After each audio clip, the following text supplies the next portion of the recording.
घर में राधा कृष्ण की प्रतिमा जैसे पोर्ट्रेट है। खुशबू के लिए दरवाज़ा खोलते ही एक झोंका आता है। बार भी एक बड़ा खूबसूरत शराबों का बोतलों का है। लगता है कि बार से बार का दूरी बहुत ज़्यादा होती नहीं है, चाहे अदालत की हो, चाहे घर का हो, चाहे ड्राइंग रूम हो। घर पूरा शालीनता से भरा पड़ा है। अनजान व्यक्ति भी पूरे आत्मीयता के साथ उस घर में घुस सकता है। मैं बात कर रहा हूँ राकेश चौधरी के बारे में। बार एसोसिएशन हाई कोर्ट की है, अवध बार एसोसिएशन, उसके अध्यक्ष चुने गए हैं राकेश चौधरी। बड़ा अजीब सा मामला है कि उनकी स्थिति एक माँ की तरीके से हो गई है कि जो 2 दिन पहले वो पैदा हुई है, लेकिन उसको ऐलान तब किया गया है कि वो माँ बन गई है। राकेश जी हमारे साथ हैं। राकेश जी से हम कुछ बातचीत करना चाहते हैं चुनावों को लेकर के और वकीलों की अदालतों के लिए। राकेश जी, आपको ढेर सारी शुभकामनाएं। बहुत बहुत धन्यवाद आपका। बहुत बहुत बार से बार तक का सफर बहुत रंगीला लगता है, आपको कैसे लगता है? देखिए, अभी हम लोग बार एसोसिएशन के बारे में बात कर रहे हैं इस समय, और मैं अवध बार एसोसिएशन का सदस्य हूँ और इस समय मैं अध्यक्ष चुना गया हूँ। कैसा महसूस हो रहा है? देखिए, ये प्रश्न आपका जो है बड़ा ऑब्वियस है, जिसकी रिप्लाई सब लोग सिर्फ एक ही देंगे कि निश्चित रूप से बहुत अच्छा है। और ये बहुत अच्छा मेरे लिए इसलिए भी है कि ये लड़ाई मैं पिछले 1 साल से लड़ रहा हूँ चुनाव की। हमारा चुनाव एक चुनाव में 2 नॉमिनेशन आपने नहीं देखे होंगे और 2 इलेक्शन, माने 2 वोटिंग। एक वोटिंग हमारे यहाँ 14 अगस्त को हुई, 4:30 बजे तक वोटिंग कंप्लीट हुई, 5 बजे तक वोटिंग थी और 4:30 बजे उसको निरस्त कर दिया गया कि साहब इस पर गड़बड़ी हो रही है। और उसके बाद फिर हाई कोर्ट ने इस पर संज्ञान लिया। हाई कोर्ट ने संज्ञान लेकर के उसको मैटर अपने हाथ में लिया कि हम, वो तो तकनीकी बातचीत है, कानूनी। हम जानना चाहते हैं कि उस पूरे दौरान क्या हुआ था। देखिए, ऐसा है कि आप मेरे ख्याल से 14 अगस्त के इलेक्शन की बात करना चाह रहे हैं। 14 अगस्त के इलेक्शन में श्री विनोद कुमार शाही जी हैं, जो इस समय अपर महाधिवक्ता हैं प्रदेश सरकार के। बहुत अच्छे व्यक्ति हैं, बहुत ही सुलझे हुए व्यक्ति हैं। उनको चुनाव अधिकारी बनाया गया था और सिर्फ एक चीज़ जो खुद इस बात को स्वीकार करते हैं कि उनका ये असेसमेंट था कि छुट्टी के दिन इलेक्शन है, Saturday, 4th Saturday, 2nd Saturday, तो शायद अधिवक्तागण जो हमारे वोटर्स हैं 4833 वोटर थे, तो उनके दिमाग में ये था कि 1500 से 2000 से के बीच में लोग आएंगे, इससे ज़्यादा नहीं आएंगे। तो उनका असेसमेंट थोड़ा सा गड़बड़ हो गया, इसलिए एक तो मिसमैनेजमेंट हुआ। दूसरा, मैं बिना नाम लिए कह सकता हूँ कि और भी कुछ प्रत्याशी जो थे उनके तमाम समर्थकों ने भी कुछ गड़बड़ी करने का प्रयास किया। जब मुकदमे होते हैं तो आप सीधे सीधे शब्द को साफ साफ कहते हैं, तो गुंडागर्दी जो हुई इसको साफ साफ क्यों नहीं कहते हैं आप? देखिए, मैं अधिवक्ता हूं और इस समय मैं बार एसोसिएशन, उसी बार एसोसिएशन जिसके वो सारे लोग मेंबर हैं, उनका अध्यक्ष हूं। तो इसलिए मैं अपने किसी अधिवक्ता भाई को मैं गुंडा वर्ड तो नहीं कह सकता। अच्छा, बावजूद इसके कि हुआ गुंडागर्दी, मिसमैनेजमेंट हुआ और जो नहीं होना चाहिए था अधिवक्ताओं के इलेक्शन में। राकेश जी, बताइए कि अगले इस पूरे आपके कार्यकाल में आपकी रणनीति क्या होगी?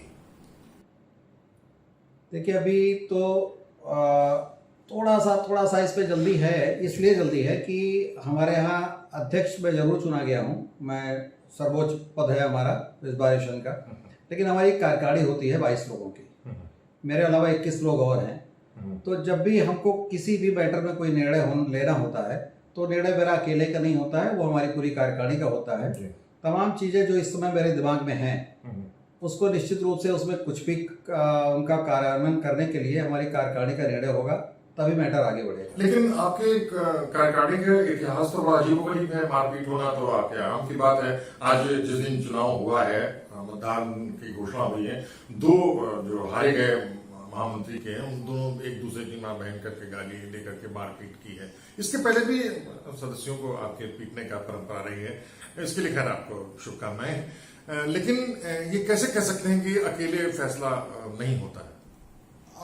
क्योंकि डेमोक्रेसी का सिस्टम है और हमारी इलेक्टेड बॉडी है, सारे लोग हमारी तरह इलेक्ट होके आए हैं तो निश्चित रूप से हम लोग यहाँ तरीका ये है, सिस्टम ये है कि कार्यकारिणी की मीटिंग होती है और जो भी विषय आते हैं वो कोई चीज़ हमारे दिमाग में है, कोई हमारे सम्मानित सदस्यगण जो है हमारे पास इस समय 11,000 मेंबर हैं हमारी बार एसोसिएशन के, तो उन सबके सुझावों को देखते हुए हम लोग उस पर फैसला लेते हैं। आपका चलिए आप जानना चाहते हैं मुझसे कि क्या हमारी प्राथमिकताएं होंगी, तो बहुत ज़्यादा ना सही तो मैं थोड़ा सा आपको मैं ब्रीफ करना चाहता हूँ इस बारे में। हमारा अवध बार एसोसिएशन एक बहुत गौरवशाली एसोसिएशन माना जाता है और इसका बहुत बड़ा इतिहास रहा है। हमारे यहाँ बाबू हरगोविंद दयाल श्रीवास्तव जी बहुत नाम है जिनका इस हमारी फील्ड में और लीगल फ्रेटर्निटी में, पंडित श्रीधर मिश्रा जी, इस तरह के लोग यहाँ अध्यक्ष रहे हैं। कई बार वहाँ पहले लोग अनअपोज अध्यक्ष हो जाते थे। हमारी बार एसोसिएशन प्रदेश की सबसे पुरानी बार एसोसिएशन मानी जाती है। 1901 में बनी थी ये बार एसोसिएशन, क्योंकि हमारा उच्च न्यायालय भी इलाहाबाद जो उच्च न्यायालय बना है उससे पहले का है जी, उससे पुराना है। 1900 की बार हमारी है। हमारी बार का बहुत ही गौरवशाली इतिहास रहा है। बहुत बड़े बड़े लोग यहाँ हैं, यहाँ की बार के सदस्य जज होकर के सुप्रीम कोर्ट गए और इस तरीके से कई लोग पार्लियामेंट में गए और कई लोग मिनिस्टर्स हुए, चीफ मिनिस्टर हुए हमारी बार के लोग। तो इस तरीके से हमारी बार एसोसिएशन की गरिमा बहुत बड़ी है और बहुत नाम था इनका। बीच में जो भी तमाम लोग आए वो आए हमारे बीच से, वो चुने गए, अध्यक्ष पद पर आए और उन लोगों ने उन लोगों के रिजीम में काफ़ी हरास हुआ है, काफ़ी गिरी है गरिमा। तो सबसे पहले मेरा जो उद्देश्य होगा कि हमारी गरिमा को वापस लाना, अपनी बार एसोसिएशन की गरिमा को वापस लाना, नंबर 1। नंबर 2, अपने जो हमारे सदस्य हैं उनकी गरिमा को ऊपर उठाना। ऊपर उठाने का तात्पर्य मेरा ये है कि उनकी कोर्ट से लेकर के बाहर उनकी इज्जत हो। लेकिन उस सदस्यों से भी मैं अनुरोध हमेशा करता रहता हूँ और करूँगा भी कि वो इस तरह का कोई काम ना करें, जैसे कि भी आपने कुछ थोड़ा सा हिंट किया है, गुंडागर्दी और भी आपने यूज़ किया, कि ऐसी कोई चीज़ ना करें जिससे इस तरह का एक गलत मैसेज जाए। तो एक तो मैं ये करूँगा। और एक जो सबसे इम्पोर्टेंट बात है, देखिए हम एक लीगल फ्रेटर्निटी का एक हिस्सा है हमारी बार एसोसिएशन, जिसके हम अध्यक्ष हैं। हमारा दायित्व है पूरे इंस्टीट्यूशन को अप करना। तो पूरे इंस्टीट्यूशन को अप करने का जो भी हमारा प्रयास होगा, निश्चित रूप से बार और बेंच उसी इंस्टीट्यूशन का हिस्सा है। तो चीफ जस्टिस और जजेस से मिल करके भी हम तमाम चीज़ें बात करके उनसे भी निर्णय लेंगे, जिससे कि हमारा पूरा इंस्टीट्यूशन अप हो। अगर पूरा इंस्टीट्यूशन अप होगा तो हमारी बार एसोसिएशन अपने आप से हो। जी, ये जो पहले तो कार्यकारिणी पर बातचीत कर दी है, जो डिस्ट्रेस फंड को लेकर के बड़ी अराजकता के बारे में कई आरोप लगे हैं, आपको क्या लगता है? ये बिल्कुल सच आरोप है। जितनी जानकारी मुझे है, बाहर रह करके, अभी तो मैं सिस्टम में नहीं आया हूँ, जो मैंने सुना है और थोड़ा बहुत और लोगों से जानकारी मिली है मुझे, उसके हिसाब से निश्चित रूप से डिस्ट्रेस फंड में गड़बड़ियाँ बहुत हुई हैं। जो लोग लीगली हकदार नहीं थे उनको दे दिया गया, जो लोग लीगली हकदार थे उनको नहीं मिला। और निश्चित रूप से इन सब तमाम चीज़ों के लिए जो हमारी कार्यकारिणी रही है इसके पहले या अध्यक्ष रहे हैं, वो लोग जिम्मेदार हैं। सामान्य तौर पर ये चर्चा हो रही है कि पहले सिंगल बेंच में 40-45 केसेस चलते थे सर्विस मैटर के, और डबल बेंच में भी नहीं होते थे 40-45। अब स्थिति 4-5 केसेस पर आ रही है, यानी लोगों का, अब वादकारियों का मोह भंग होता जा रहा है न्यायपालिका। आपको क्या लगता है? मैं आपकी इस बात से सहमत हूँ। इसके पीछे तमाम इस तरह के कारण हैं, जिसमें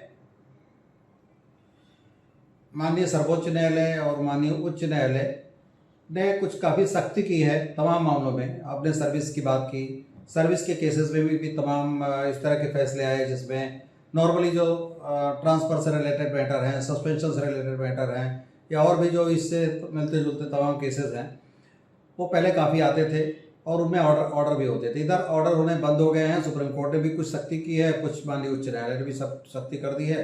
इस वजह से काफ़ी उसमें मुकदमों की दाखिले में गिरावट आई है। इससे हमारा जो अधिवक्ता समाज है वो सबसे ज़्यादा प्रभावित। इससे जुड़ा हुआ एक सवाल और भी है।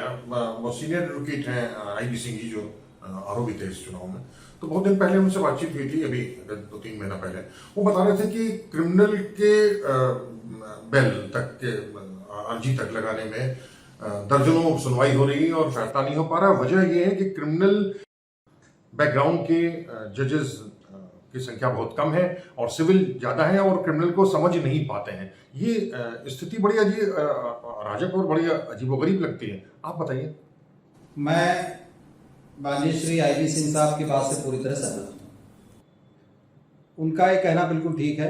जो हमारे यहाँ केसेस के ज्यूरिसडिक्शन में ये गड़बड़ी होती है माननीय चीफ जस्टिस द्वारा, अगर वो आउटपुट कम आता है, क्योंकि उनको निश्चित रूप से जैसे हमने क्रिमिनल वर्क नहीं किया है, अगर हमको क्रिमिनल का जज बना के बैठा दिया जाएगा तो आउटपुट नहीं आएगा और कोई भी ऑर्डर करने में हम डरेंगे, क्योंकि हम उस चीज़ को उस लेवल पर नहीं समझ पाते जितना हमें समझना चाहिए, क्योंकि हमारी बास्टी उसमें नहीं है।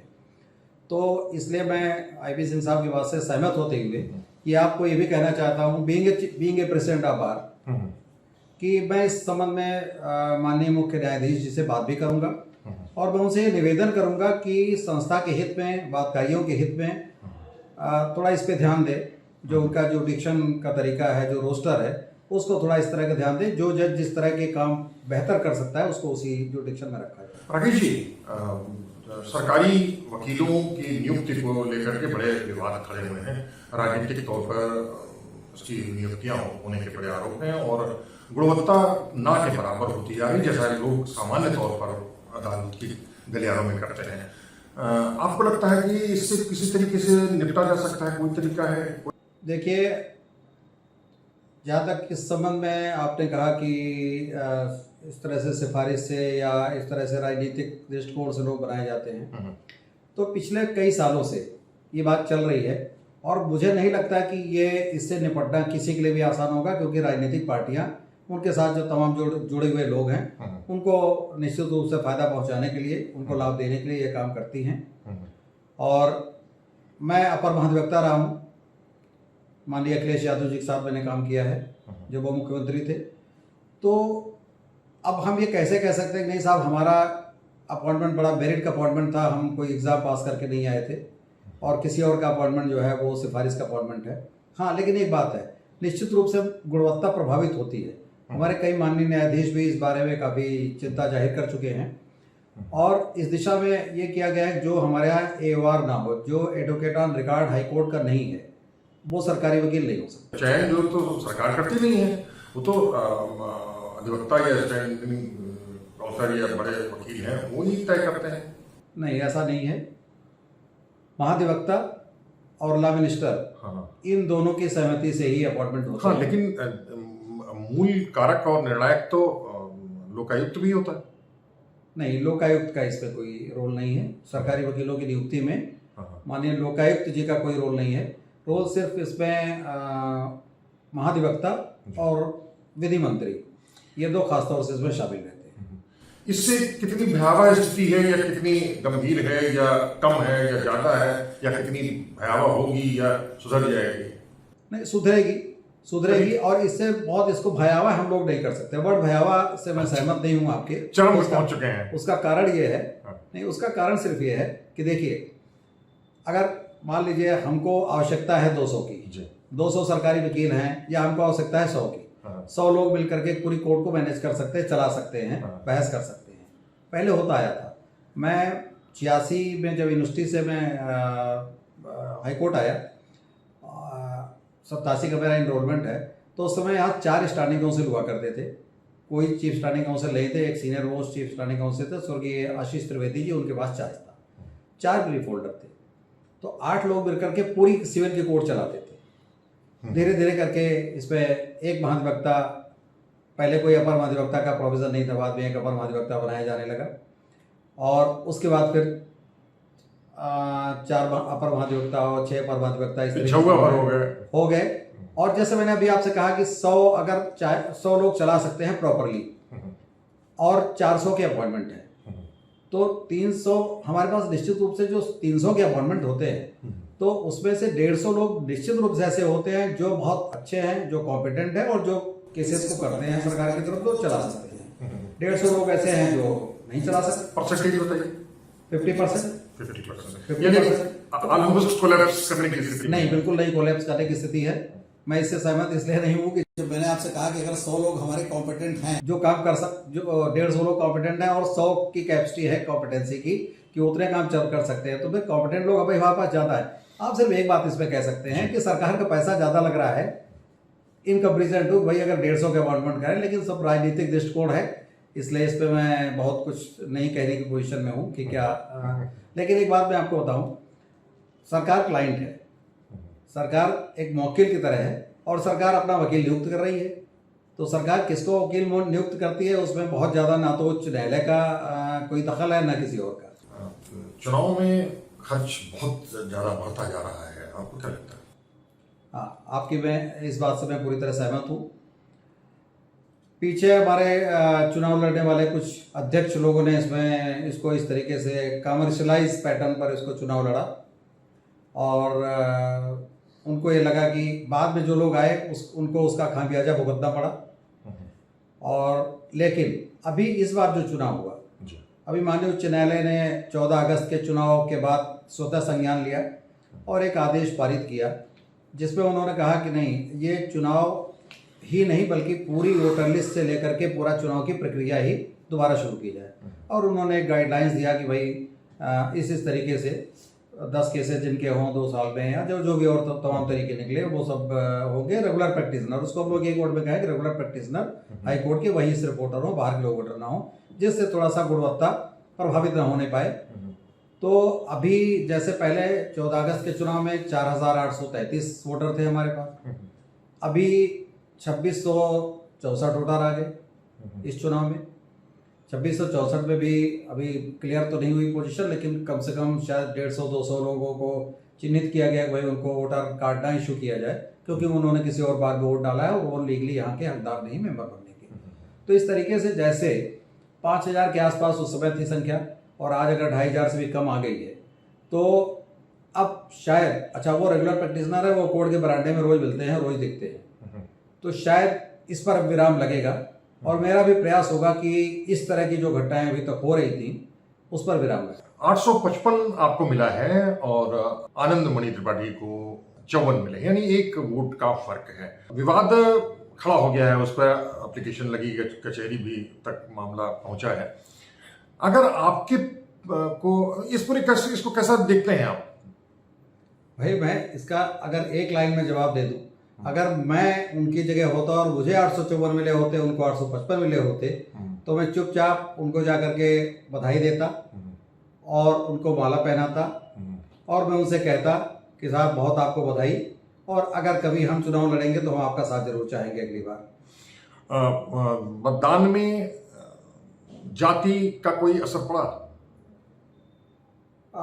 जाति का बहुत बड़ा असर नहीं है, क्योंकि देखिए अगर जाति का असर होता तो मैं इस बार प्रेसिडेंट इलेक्ट नहीं हुआ होता।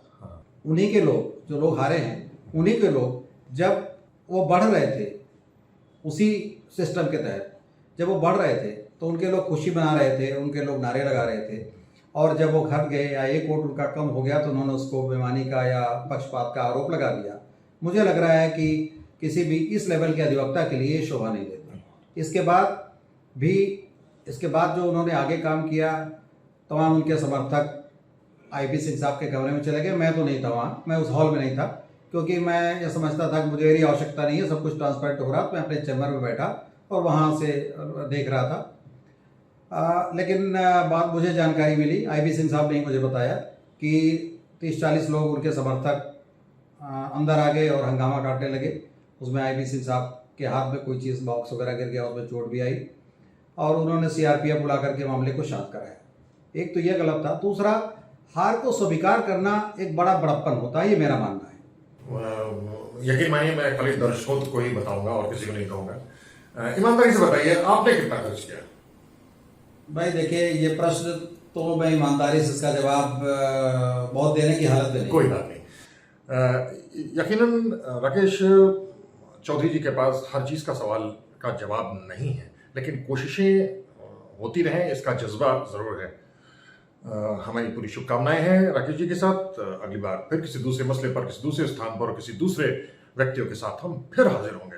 तब तक दुलत्ती के लिए कुमार समीर को इजाजत दीजिए। आपसे गुजारिश हुई है कि हमारा चैनल अगर आपको पसंद है तो यूट्यूब पर दुलत्ती को सब्सक्राइब कीजिए, घंटी बजाइए, सोशल मीडिया में ज्यादा से ज्यादा लोगों को शेयर कीजिए ताकि लोगों को पता चल सके कि दुलत्ती ऐसे लगे।